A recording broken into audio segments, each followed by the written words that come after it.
Hello good morning everyone. एक नया video शुरू हो चुका है। केदारनाथ यात्रा पूरी हो चुकी है। अब मैं आ चुका हूं अपने घर, अपने गांव वापस किरजाणी में। और केदारनाथ की वीडियो लास्ट वाली इसीलिए देर में आई बिकॉज केदारनाथ से घर आने पर मेरी तबीयत खराब हो गई थी, जुकाम लग गया था क्योंकि रास्ते में मैंने बर्फ़ वाला ठंडा पानी पी लिया था गलती से। और वापस अगस्मनी आकर एक ठंडी कोल्ड ड्रिंक भी पी दी थी चिल्ड वाली, तो उसकी वजह से मुझे जुकाम लग गया, खांसी हो गई और हल्का सा बुखार आ गया था, जिसकी वजह से मैं 2-3 दिन रेस्ट पर था। और अब मैं अपने घर आ गया हूँ। तो मेरे पीछे आप देख सकते हैं गेहूँ काट के यहाँ पर जमा किए गए हैं और यहाँ पीछे उनकी मुट्ठियाँ की जा रही हैं ताकि उनको काटने में आसानी हो। और फिर इनकी मंडाई की जाएगी, फिर इनको सुखाया जाएगा और तब जाके गेहूँ मिलेंगे। आजकल पहाड़ों में ऐसा ही काम चल रहा है और साथ साथ ही हल भी लगाई जा रही है जिन खेतों से ये गेहूँ निकाला गया होगा। अभी मैं सुबह 2 खेत हल लगा के आया हूँ। चलिए वीडियो की शुरुआत करते हैं। नमस्ते इंटरनेट जैसे दोस्तों ने, आप देख रहे हैं नमस्ते पहाड़, नमस्ते फ्रॉम पहाड़ की इन हसीन वादियों से। मेरे गांव का नाम है किरजाणी, जहां से मैं आपके लिए व्लॉग बना रहा हूं। आजकल डेली शाम के टाइम मौसम खराब हो जाता है और बारिश आने के लिए होता है और कभी कभी बारिश भी होती है।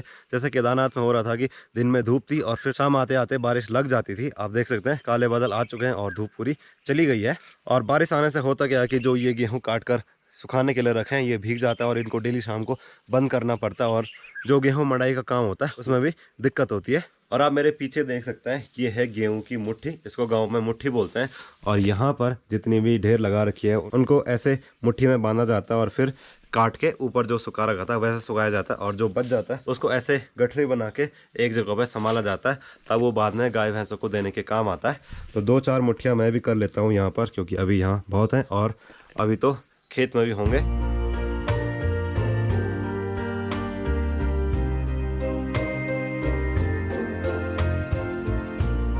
अभी मौसम बारिश आने के लिए हो गया था और अचानक फिर से बहुत तेज़ वाली धूप लग गई है और लगते लगते चली भी गई है। आजकल देखिए पूरे चौक में गेहूं हैं। और इसमें क्या होता है कि जो गेहूं के कीस होते हैं ना आगे के, दोनों ऐसे कपड़ों पे चिपक जाते हैं और फिर ऐसे चुभते हैं सोते टाइम या फिर बैठते टाइम। इनकी बात मैं कर रहा था। और एक बार जब मुट्ठी कर लेते हैं ऐसे तो इनको एक साथ बांधा जाता है और इसको बोलते हैं पुल्ला। और फिर इनको सुखाया जाता है कुछ दिन के लिए और फिर इनकी कटाई की जाती है, तब इनकी मंडाई की जाती है। तो अब मैं पीसता हूँ इस धनिया को मिक्सर पर, क्योंकि मसाले तो चाहिए खाना बनाने के लिए। अब जब मैंने मिक्सर खोले रखा तो बढ़िया सी चटनी भी बना देते हैं। आजकल मेरे घर के आसपास पुदीना, प्याज और ये सब चीज़ें हो रखी हैं, तो उनसे चटनी बहुत अच्छी बनती है। तो चटनी के लिए सारी चीज़ें मैंने इसमें डाल दी हैं, प्याज, लहसुन, जीरा, धनिया, मिर्ची और पुदीना, और साथ में है संतरा। और आप सोच रहे होंगे कि आजकल ये संतरा कहाँ से आया, क्योंकि आजकल तो कोई फल लगते हैं नहीं। तो ये हमने बचा के रखे थे जब संतरे लगते हैं नवंबर दिसंबर में, तो अभी तक ये सेफ है। और ऐसा जूस इनके अंदर है अभी, ओ माय गॉड, तो तभी तो चटनी में टेस्ट आएगा। तो ये बन गई है मेरी टेस्टी टेस्टी चटनी और ये बहुत तीखी है। और वैसे भी और गांव में कहते हैं कि जुकाम बुखार में तीखा खाना खाना चाहिए, उससे जुकाम बुखार ठीक हो जाता है। तो क्या पता इससे ठीक हो जाए, पर सच में ये बहुत टेस्टी है। और चटनी के साथ रोटी खाने का अलग ही मज़ा है। तो इससे चटनी टेस्टी हो जाएगी और स्वाद भी आ जाएगा। एक्चुअली क्या है ना कि ये डायलॉग बड़ा फेमस हो गया है कि उत्तराखंड का सीएम और मौसम कभी भी बदल सकता है। तो सीएम तो नहीं बदले बट मौसम बदल गया। आप देख सकते हैं बारिश लगना शुरू हो गई है और हमने सारे गेहूं वगैरह जो भी थे वो सब ढका दिए हैं। ऊपर छत पे जो सुखाने के लिए रखे थे वो भी ढका के रख दिए हैं ताकि वो ख़राब ना हो जाएं। और यहाँ भी देख लो जो आगे के थे वो छज्जे के नीचे रख दिए हैं। और अब हम लोग जा रहे हैं खाना खाने के लिए और मौसम कुछ ऐसा हो चुका है यहाँ का। तो ये है दिन की चटनी जो हमने बनाई थी। खाना खा के जैसे मैं बाहर आया तो पीछे बहुत तेज आवाज़ हो रही है, बारिश की आवाज़, जिसको गांव की भाषा में बोलते हैं सुनचाट, यानी कि सुनचाट हो रहा है। तो इतनी तेज़ बारिश आने वाली है और इस थर्मस में मैंने गर्म पानी रखा है। आजकल मैं गर्म पानी पी रहा हूँ, पर बारिश आएगी बहुत तेज़ और जिसके गेहूँ वगैरह बाहर पे ही रखे होंगे उसको बड़ी दिक्कत होने वाली है। शायद कैमरे में भी आवाज़ रिकॉर्ड हो रही होगी।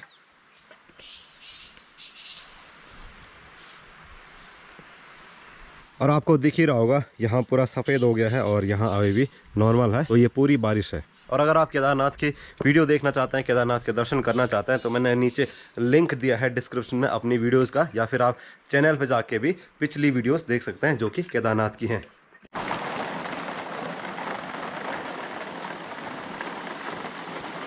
बारिश बंद होने के बाद मौसम पूरा खुल गया है और अब मैं पी रहा हूँ चाय, क्योंकि मुझे जुकाम सर्दी की वजह से हुआ था। तो चाय से और राहत मिल जाएगी। और साथ में मेरे पास हैं ये मंडुवे के बिस्किट। कहते हैं कि ये मंडुवे के आटे से बनते हैं, पता नहीं किस चीज़ से बनते होंगे। जैसे ये वाले बिस्किट होता है ना, तो सेम टू सेम ये वाले बिस्किट है। मैं इनको कल चंद्रापुरी से लेके आया था। टेस्ट में तो बहुत अच्छे होते हैं। अब वो भगवान ही जाने या बनाने वाला ही जाने कि ये मंडुवे के आटे से बनते हैं या फिर इनमें भी केवल फ्लेवर डाला जाता है या कलर डाला जाता है। तो मैं घर पे आ गया हूँ और घर के बाकी लोगों से मिला देता हूँ। पीछे मेरी मम्मी गाय भैंसों को पानी पिला रही है, यहाँ पर किरण मुट्ठी कर रही है। नीचे वाले चौक में चाची भी गेहूं की मुट्ठी कर रही है और निकिता अपने स्कूल का काम कर रही है और निखिल फ़ोन पे लगा हुआ है।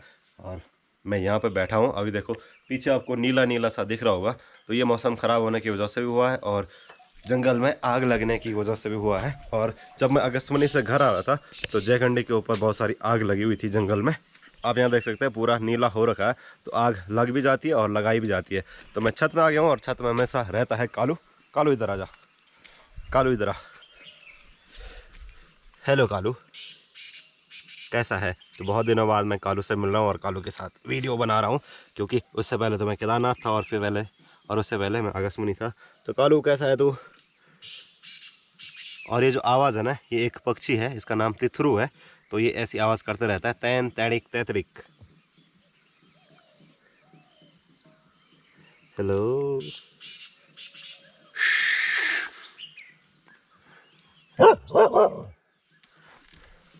तो जैसे ऐसी आवाज़ करो कालू को लगता है कि पक्का बंदर ही होगा।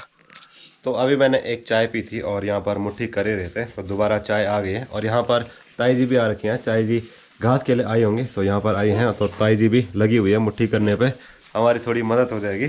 तो एक चाय और पीते हैं और साथ ही साथ जो मुट्ठी बन रही है उनको पुल्ला बना के ऐसे किया जा रहा है इकट्ठा एक जगह पे, फिर उनको ढकाना भी है क्योंकि बारिश आ रही है। अभी भी मौसम ख़राब ही दिख रहा है पूरा। तो चाय का आनंद भी लेते हैं और साथ साथ मुट्ठी भी करते हैं।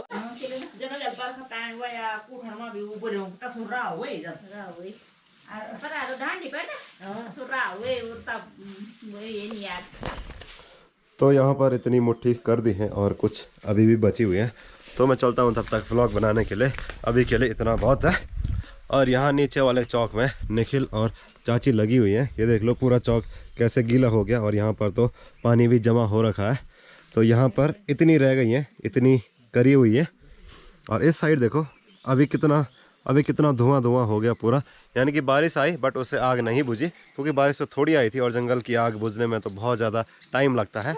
तब तक आप वीडियो को लाइक करना, शेयर करना, इंस्टाग्राम नमस्ते पहाड़ पर जरूर फॉलो करना, क्योंकि मैं वहाँ पर चैनल से रिलेटेड काफ़ी अपडेट डालते रहता हूँ। और इधर उधर जब भी ट्रैवल करता हूँ तो सबसे पहले अपडेट वहीं पर मिलती है। ये मई का महीना चल रहा है और अगस्तमनी में बहुत ज़्यादा गर्मी हो रही थी। जब मैं यात्रा पर भी था तो बहुत ज़्यादा गर्मी हो रही थी, बट जैसे केदारनाथ पहुँचा तो वहाँ ठंड शुरू हो गई। और यहाँ मेरे गाँव में भी अभी बहुत ज़्यादा ठंड है, इसीलिए मुझे ये पहनना पड़ रहा है। और ठंडी ठंडी हवा भी चल रही है, क्योंकि यहाँ अगर थोड़ा भी मौसम ख़राब हो गया, यानी कि बारिश आ गई या फिर बादल आ गए, तो ठंडा होना शुरू हो जाता है। क्योंकि मेरा गांव बहुत ज़्यादा हाइट पे बसा हुआ है, लगभग 1700 या 1800 मीटर की ऊंचाई पर मेरा गांव बसा हुआ है। और मेरे आसपास चारों तरफ हरियाली होना शुरू हो गई है, क्योंकि बरसात आने लग गई है। क्योंकि 2-4 दिन तो बारिश कंटिन्यू हो ही गई और मई के बाद आता है जून।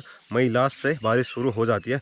तो अब ये पूरा इलाका जो है ना, जो आपको दिख रहा है अभी बिना घास का, उस पर घास ही घास हो जाएगी और ये पूरा हरा भरा हो जाएगा और गीला गीला हो जाएगा, यानी कि बस क्या लग जाएगा। तो मुझे वो टाइम बहुत बेकार लगता है। घर से बाहर निकलो तो पूरे पाँव गीले जो आते हैं और न कहीं जाने के लिए अच्छे से होता है, न कुछ करने के लिए अच्छे से होता है। और सबसे बड़ी दिक्कत होती है जो लोग ऊंची हाइट के गांव में रहते हैं, यानी कि डंडगांव वाले रहते हैं, उनके यहाँ जोंक होती है और जोंक से वो लोग बहुत परेशान हो जाते हैं। खेत में जाओ, रास्ते पे जाओ तो जोंक चिपक जाती है। इससे जो कम हाइट वाले जगहों पर गाँव बसे होते हैं, यानी कि जिनको गंगाड़ बोलते हैं, गर्म एरिया, वहाँ जोंक नहीं होती है, तो वो लोग इस प्रॉब्लम से बच जाता है। हमारा कालू देखो यहाँ पर कैसा बैठा हुआ छोर पर। हेलो कालू, कालू कितनी अच्छी आवाज़ निकाल रहा है ये पक्षी। मैं छत पे ही बैठा था तो अचानक ये चहचहाना शुरू हुआ। अब मैं भी सोच रहा हूँ कि ये कौन सा पक्षी है जिसकी आवाज़ मैंने सुनी है बट नाम याद नहीं आ रहा है। कैमरा लगाते ही बोलना बंद कर दिया उसने। और अब जैसे गर्मियाँ बढ़ती हैं तो वैसे ही काफल उत्तराखंड में जो एक प्रसिद्ध फल है वो भी होना शुरू हो जाता है। एक पेड़ यहाँ ऊपर है, एक पेड़ यहाँ पीछे है। अगर गेहूं का काम निपटने के बाद टाइम लगा तो मैं काफल भी आपको ज़रूर दिखाऊंगा, और नहीं तो अपने दोस्तों के साथ एक दिन जंगल ज़रूर जाऊंगा काफल खाने के लिए। बिकॉज उत्तराखंड के जो भी लोग हैं ना, खासकर गाँव में जो रहते हैं या फिर बाहर शहर में भी रहते हैं, उनको काफल बहुत पसंद होता है। कहीं ना कहीं से वो मंगवा लेते हैं, आखिर जुगाड़ कर ही लेते हैं काफल का कि इस साल तो काफल खाने ही खाने हैं या फिर चखने ही चखने हैं। तो अब रात हो चुकी है, बारिश तो नहीं आई और इस वीडियो को इतना ही रख। अगर आपको वीडियो पसंद आई तो वीडियो को लाइक करना, शेयर करना, इंस्टाग्राम नमस्ते पहाड़ पर जरूर फॉलो करना और नमस्ते पहाड़ चैनल को सब्सक्राइब करना। तब तक के लिए जय गढ़वाल, जय उत्तराखंड, जय हिंद। मिलते हैं कल सुबह 8 बजे।